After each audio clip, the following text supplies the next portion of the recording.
Signature లేకుండా question వేసే అధికారం మీకు ఎవరు ఇచ్చారండి? అంచే ఫస్ట్ సిగ్నేచర్ ఉన్న వాళ్ళకే అవకాశం ఇస్తాం, ప్లీజ్ ఏమనుకోవద్దు. నెక్స్ట్ మినిస్టర్ గారు. సార్ మీరు మాట్లాడారా? చిన్నదే చిన్నదే ఇదే ఇదే చిన్నదే. మీకు వచ్చిందా? మీకు వచ్చిందా? ఇక్కడ బి గ్రూప్, ఏ గ్రూప్ లో ఉన్న వాళ్ళకి బి గ్రూప్ లో అవి రిపీట్ అవ్వకూడదు. ఎందుకు వచ్చిందో అది అచ్చినాయుడు గారు మన అసెంబ్లీలో వచ్చిన క్వశ్చన్ కౌన్సిల్ రాకూడదు.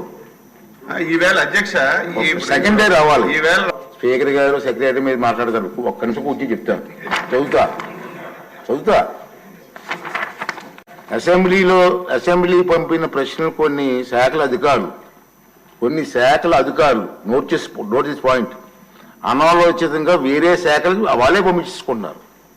ఈ రోజు కూడా వచ్చింది ప్రాబ్లం.